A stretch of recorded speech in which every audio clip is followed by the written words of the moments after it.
and welcome to another episode of NOV Today. I'm your host, Michael Gaines. When it comes to showing up in unexpected places, the oil and gas industry is no stranger to this moniker.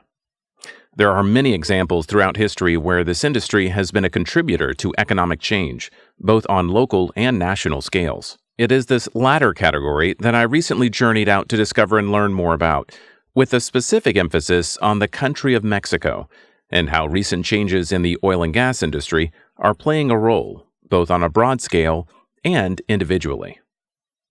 As a primer, I went to see Robin McMillan, NOV's Senior Vice President for Business Development, to more clearly understand the recent and historical changes in the oil and gas industry within Mexico. Okay, so I'm here with Robin McMillan, NOV's Senior Vice President for Business Development. Robin, thank you for being here. Pleasure, Michael. Maybe in high level, can you explain what's been going on in Mexico with respect to oil and gas exploration and production? Well, it's been something over the last few years, something of a Mexican revolution, actually, in the oil and gas industry. Pemex has been the only game in town from an operator's point of view for more than 70 years. And that's the government-owned... that's right, Petróleos Mexicanos. Right, yeah. okay. Yeah. But the production in Mexico has dropped over the last year. I would say it peaked a few years ago at close to 3.5 million barrels a day, and now it's down to probably about 2.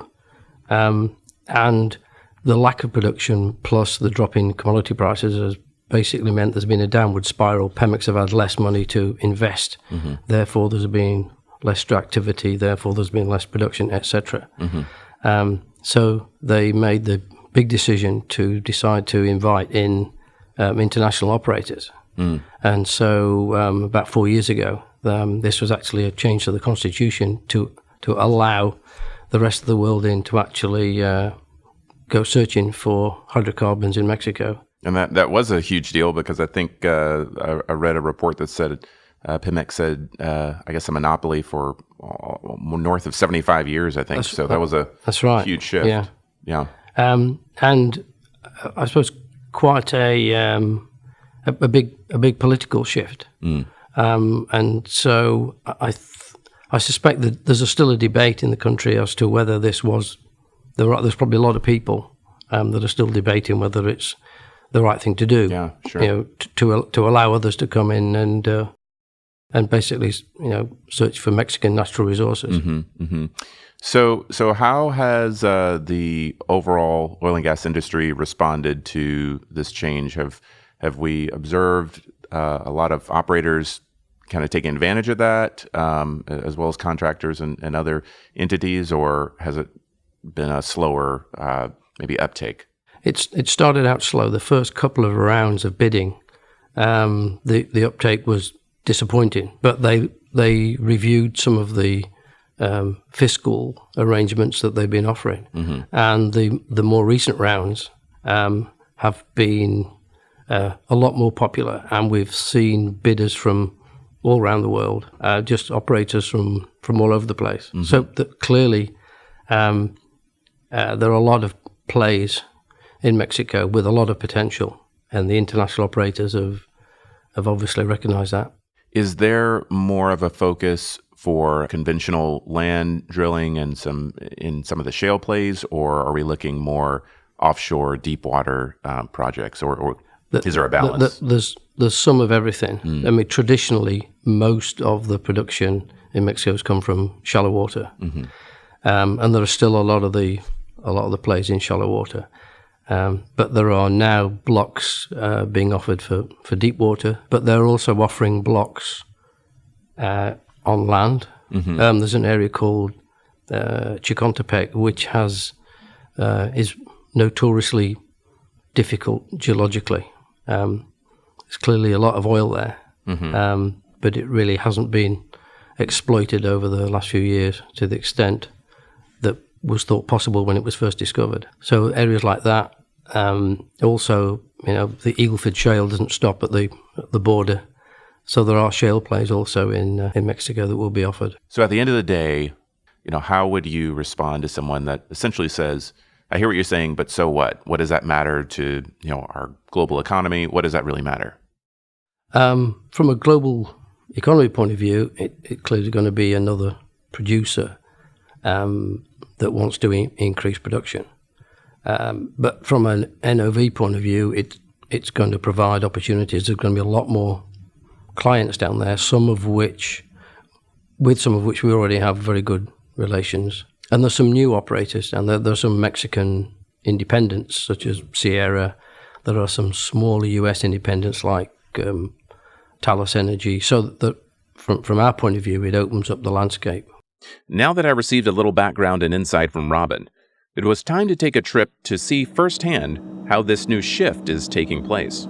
So, off I went. Pamela, please be seated for departure.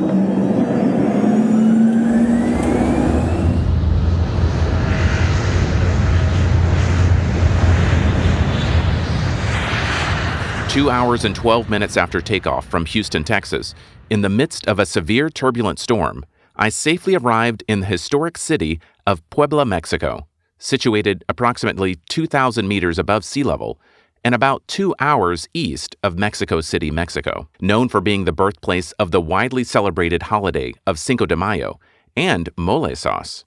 Puebla played host to the 2017 Mexican Petroleum Congress. After a brief bus ride from my hotel, I arrived at the bustling Puebla Exhibitor Center with dozens of companies in attendance, inclusive of several major global operators. One colleague that I met at the event, Oscar Aguilar, the field engineering manager for Latin America for drilling and intervention, shared his perspective on the business in Mexico.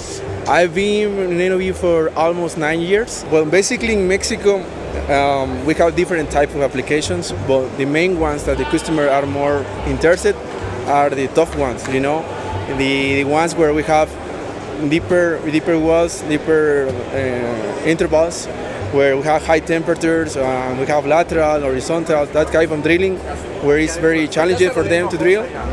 That's where they need other technologies than conventional in order to make their wells and accomplish their plans in a better way. So maybe combining Robin's historical overview and Oscar's current experience really helped frame the current landscape of Mexico and the impact that the governmental changes have had on the industry. However, I was still missing a deeper personal understanding of what this change means for those who live and work in Mexico. So, I traveled 3 hours east from Puebla to the coastal city of Veracruz, Mexico.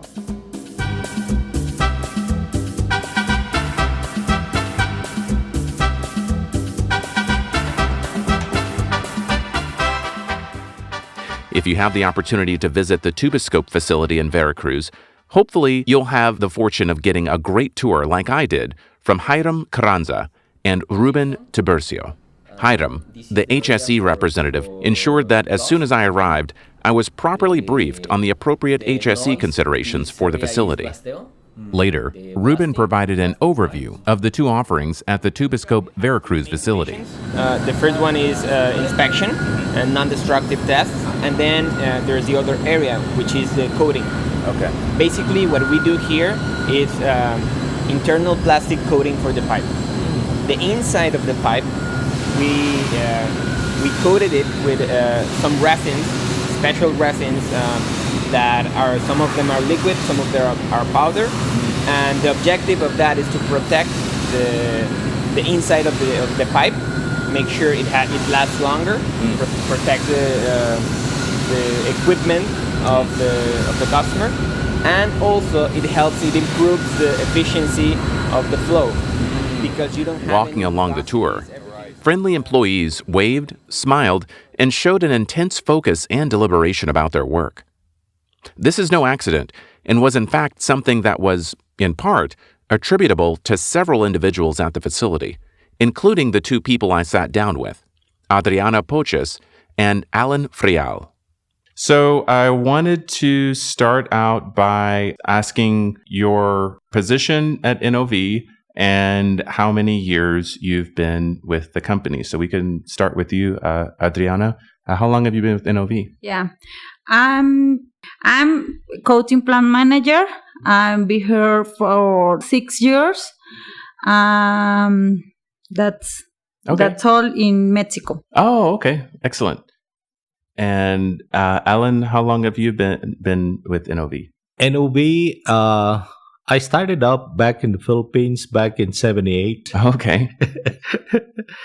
And I'm currently the operations manager for the inspection division Okay. in Mexico, and still going. Adriana, how did you come to work at NOV? Yeah, it's a long story. Well, we have some time, so we could. Yeah. When I finished my college degree as an industrial engineer in Colombia, I had heard some people talking about the oil and gas industry as a good opportunity to grow up in a career. So I decided to look it for. So I began my story in NOV. But in 2010, I need to take a rest for personal reasons. But I worked 1 year in another company in the oil and gas industry. So then, when I surprised to me in 2011, I was on vacation in Veracruz with my family, visit my parents because they live there since 1998. And my father told me about the new plant for Tuboscope was built.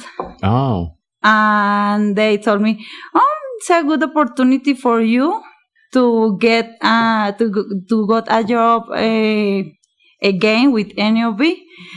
So the rest is history. So yeah. you literally found work trying to relax on vacation. Yeah. Wow. So Alan, if you could go back and leading up to when you first came to NOV, what did that look like? Well, looking back, I wasn't really going to stay behind in here. Initially, I had a 2-year contract to work here in Mexico, then go back to the Philippines. But after 2 years, I was enjoying the companionship of my fellow workers. I met my future wife, my first wife. Oh, wow. I finally decided to stay behind. Yeah. And here I am, 38 years Wow. after that. Wow. And I really enjoy staying behind. And I've got 4 kids right now and enjoying every minute of it. And how old are your kids? My eldest, I've got 2 boys and 2 girls. My eldest is 31.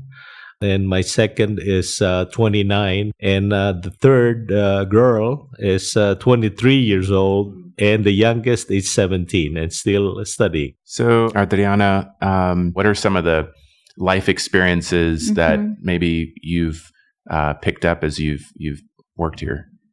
Well, I think the major life experiences that I have learned here, definitely teamwork. Teamwork, yeah. Teamwork, because I'm a way to orientate a detail, and I try to accomplish everything, and just want to everything be perfect. Yeah. Well, I do that too, so that's okay. Yeah, but it's easy if you have a good team. It's easy, and you can enjoy your time, share experiences with other persons. This is my major life experiences. Also be patient. Yeah, be patient. You just need to be focused on the right things, and so the results is coming soon. When you are thinking in the right things, you just need to be patient. So, Alan, what are major life experiences that you've learned while working at NOV? Definitely, since I'm on with the Two-Scope, I've learned that quality work, having to do good work, be on time, work hand in hand with your team, deliver a quality good job, and on time is basically what I've seen that makes the clients very happy. Okay, Adriana, so I know that you can't be all work. Obviously, you live in Veracruz, so there's some fun that you're having there. So when you're not working, What are some things that you like to do for fun? Well, I think in this part of my life, I spend time with my family. Definitely spend time with my family, watching movies, playing board games. Oh, what's your favorite board game? Scrabble. Scrabble? Yeah. Oh, man, I haven't played in a long time. Yeah. And one is Uno. Uno? Yeah. Oh, man, don't tell my kids that. Wow. Yeah. Or just walking on a beach, but definitely spend time with my family. I love it. Go to the swimming pool with my son and enjoy my time with him and with my husband. And so you have one son and you. Okay, and I'm pregnant right now. Congratulations! Thank you. Yes. And it's a girl, and this is my free time right now. Yes. Preparing everything to receive our dower. Okay, Alan, so you seem like a guy that likes to have a little bit of fun every now and then. What would that look like? Well, basically, it doesn't seem like it looks like. I'm really, I'm a family man. On weekends when I'm out of work, I try to enjoy the family. So regularly we'd go out, choose different restaurants to eat on every week. Try to do small trips on nearby towns and try to see people, observe people from a park just sitting down, eating ice cream or whatever. So basically, I'd like to spend quality time with my family on weekends. So you said you like to go to different restaurants. So is there a particular restaurant that you seem to go back to more often than not? Yes, there's one in particular. Okay. And it's very famous in Veracruz, La Parroquia. La Parroquia. La Parroquia. In English, it's the parish. The parish. Okay. Yes, they serve the best coffee, I guess, in Veracruz. And basically, they have good food in there, which my kids, they love it very much. Well, any food that Papa is paying for is always the best. It's always the best food. No, that's great. Okay, well, Alan, Adriana, thank you so much for sitting down and talking with me. No, thank you. Thank you very much. Our pleasure.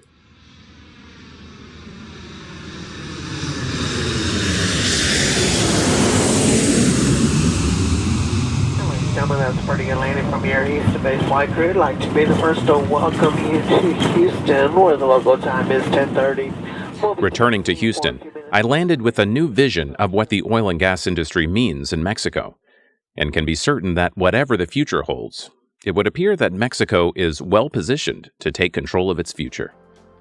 Thanks for listening to this episode of NOV Today. We'd like to hear your feedback. Share your thoughts by tweeting us at NOV Global and using the hashtag NOV Today. Or you can contact us by sending an email to podcast@nov.com. For NOV Today, I'm Michael Gaines. Thanks for listening, and we'll talk to you later.